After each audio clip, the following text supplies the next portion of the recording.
that's what's so awesome. I guess what you're saying, even for me to be right here, when I learned who I was and learned my history, it allowed me to become a person of multicultural where I could identify with other people. And I guess that's what you're saying. When our kids learn how to really understand who they are, and I guess with this level of combat, once we understand the violence and the strength that we possess from an urban environment, it's our duty to share it with the world that we're not stupid, we're not ignorant. We are men who just trying to get away from the violence and hopefully make it safer for other people that come in those communities and get out in a safe manner. I mean, that's correct. I received that, and more than anything else, when you do not know that your strength comes in numbers, you're a martial artist, I am, this brother's a martial artist. When you believe that the greatest thing that you can do is you only, you've missed something. The mere fact that there is a thread, you take one thread and it has a certain amount of strength. You take another and you wrap it around it, and you just keep wrapping threads and you form a rope that is impregnable and it's invincible. When you realize just how precious Joe is, and I play chess, and I don't know if you do, and I don't play other people. I play a computer so that I don't offend him, because chess is such a mind-boggling game. And I play Kasparov. I've only drawed with him once. I've never won, but I've drawed with him once. But chess taught me one thing. You got to assume that your opponent is brilliant. Otherwise, you're gonna make too many mistakes. You got to see the world through his eyes to allow yourself to be open and fair. You got to wait like Rambo. It could be costly, but you got to at least give him the opportunity to draw first blood. Once you clear that that's what is his mindset, then you go for him. And that brings us to that next question I was going to ask you. What is that mutual balance between the respect of a rehabilitated predator and those in authority? Because I think some people, maybe the kid on the street feeling like, yo, I ain't gonna respect him, but once you understand that you have been rehabilitated, you trying to find a way to show him respect, and hopefully, I guess what you're saying right there, if he's naturally at that level of growth and self-love, he's going to give you respect back. It's not a verbal thing, it's an emotional thing. What is the balance point? As I perceive it, you got to be the message that you send. And you young people now grow bigger, wiser. You got all kinds of wireless gadgets that put you in touch with all parts of the world. You see so much more than we ever did. I told a group of teachers the other day, when you go outside the building and smoke that cigarette, they're watching you.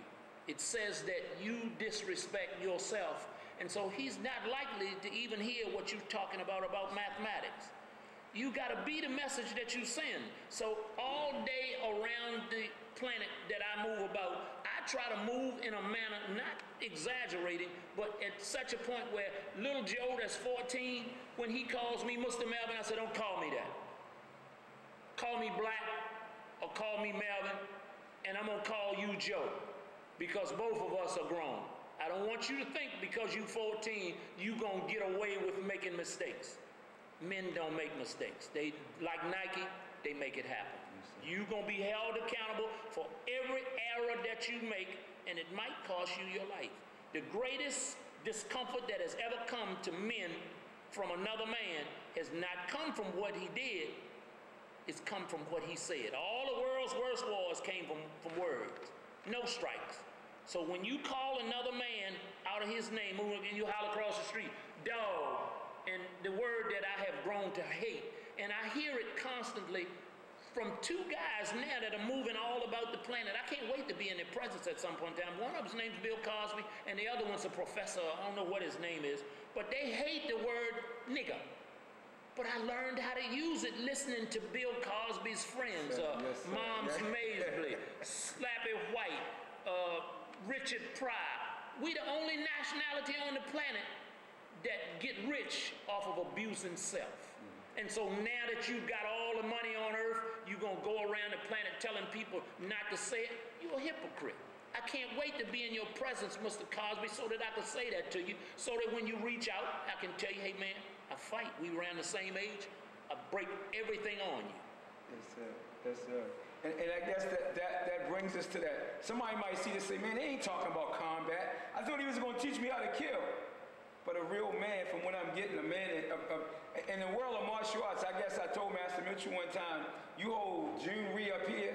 Well, in this world, we hold you up there. And I know you don't accept that crown, but we look at you I mean, you're a legend. You provide us with the wisdom and the experience to not go out there and have to hurt and kill someone. So if somebody look at this tape saying, I'm waiting for you to show me the technique, he done missed the message. How did he miss the message, sir? The message is that the martial arts, I started one day, way back a long time ago, the same day as Raleigh Hawkins. Everybody on the planet knows Raleigh Hawkins. I don't know if Raleigh is 11th down or whatever, but whatever he is, they didn't give him one thing too many. He was all of it then, and he is more now.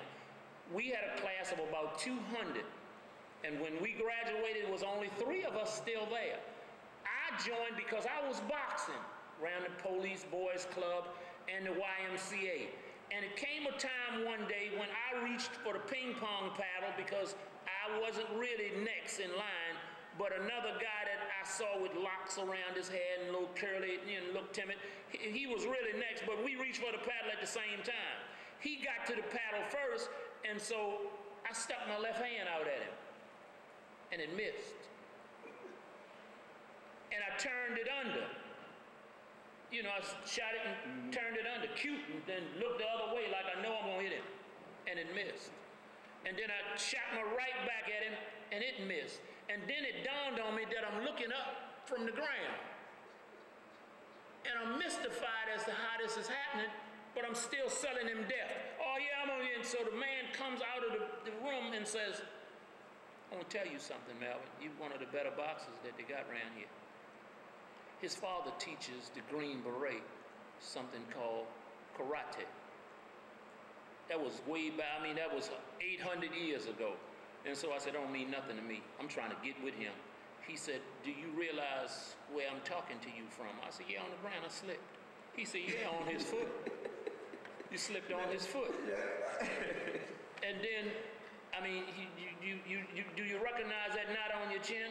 So I said, yeah, I hit the floor. He said, yeah, but you hit his hand first. I said, really?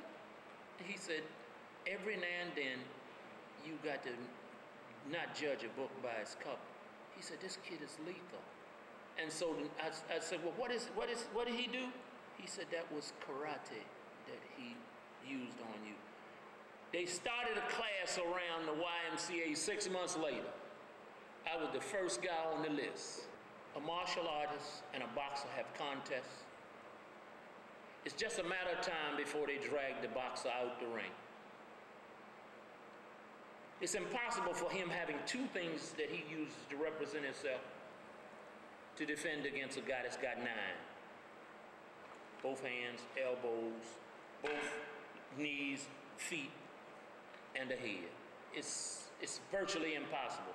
And then you send things at him that he ain't used to seeing. Yeah, he's used to seeing a jab brought out and turned, and he ain't used to seeing that same hand, the jab that comes out, and then before you get it back, the thumb that goes right behind it that digs into the eye, or the fist that turns over and hits down on the nose bone, and the elbow that comes up underneath. He ain't used to seeing that. And then when he steps forward with that leg, you step into that knee and break that knee socket because he's leaning forward when he shouldn't have been pushing forward. It's impossible. But those are the kind of things that come from staying around the dojo from day after day after day and knowing in your heart, I can't ever try this on somebody because it works. That's the difference in teaching a first-degree student and the guy that's getting ready to get his black belt. There are things that he's just not going to do because he knows the damage that he's going to create. And I think that is what's priceless because that's what keeps me grounded. I've been in places where guys have not known me. It's hard to not know me in Baltimore, you know, but I've been in places from time to time where guys have gotten in front of the line just like you do in the penitentiary. You know, guys step in front of the line and say, I don't care, I done worked and I don't care. And so you wait until 4 o'clock after the 4 o'clock count and you catch him coming outside and you go to him and say, but my case is different. I got to tell him of my martial arts experience. You got in front of me earlier today and I was offended by it. And even though I'm offended, I hate the fact that I got to tell you that I've spent all my life waiting and preparing for a guy like you. And I got to tell you that I know a little bit more about defense than you do. But, oh man, I wish you would take that right hand at me. I seen you in the yard the other day hitting the bag, and it sounded like you hit the bag so hard you was trying to escape. I'd love to have a body shot like that. You can't wait to say that to him, and then just your enlightening him sends him back around the planet to investigate. And the next time you see him, he's, he was trying to trick me. I wasn't trying to trick you. I was just trying to make you aware that every book is not self-explanatory, and every tough guy doesn't wear it on his chest. And we need to spend more time preserving all of those things that we are, rather than breaking another man down. I don't ever want to be seen to get an inch taller by standing on my brother. I'm not going to do that. So, and no disrespect, that brings us to a point. So you got this guy, he's on TV fighting. He's fighting in UFC. And you say that, but he said, I'll take you out. I know the most deadly arts. I will grapple you and lock you and break you up on the concrete. Because they know that's the new fad. What is it? MMA, where, people, I can't imagine that you're going to be rolling around with somebody on the concrete trying to, put them in a mount position and armbar them, and especially not in the hood that I grew up in. I'm one of those guys, and you're a martial artist. The brother here's a martial artist. I'm not sure, but, okay, the brother's not. But right now, if I asked you, if you only had one strike against the most powerful animal on the planet in representing yourself, where would you take that strike at? Think before you answer. Where would you take that strike? To his nose. Take a heel palm right to his nose. Come around. No, sir. Yes, sir. Take your right hand strike at me. I'm going to put that thumb in his eye. I'm going to dig behind the socket, and I'm going to pull it out, and I'm going to shoot this other one back to his nose bone. I'm going to turn to his groin. When he comes down, I'm going to bring him up. If he's a crocodile, if he's a water buffalo, take that eye out. That's what I've been taught. That's what I want to do to anybody. I don't want to hit him on no nose or nothing else. But there is no defense for it. So while I see all of these guys talking about wallowing and wrestling and tumbling on the ground, I couldn't be involved in that kind of tactic, because once he strikes at me and I'm inside of that zone, I'm going to either pull both eyes out or one eye out, and once I dislodge it from that cord that holds it, I'm going to get everything that I want from him. When he gets to the hospital and they ask him where he hurt, he's not going to be able to answer, because I'm going to have something pulled out from so many different parts of his body. So those guys that's frauding, he has never been in a world where it's death if you lose. It's commercial, it's television. But when it's all or nothing at all, you get a whole different respect from that guy. And if he's listening, trust and believe it's different when you're playing for all the marbles. So, in closing, you didn't just say it, the value. How valuable is it? And we say it to him again, how valuable is the urban experience? The good, the bad, and the ugly. Because you got to go through those 3 stages to find who you are. And I think most dojos want to only give you the good, not the bad, not the ugly. And he don't send you back out in the street. The dojo is the commercial aspect of it. He teaches you how to be respectful, humble, and we need to have the streets safe enough where the old lady can go to the market after 8 o'clock. It's been a long time since we've been there.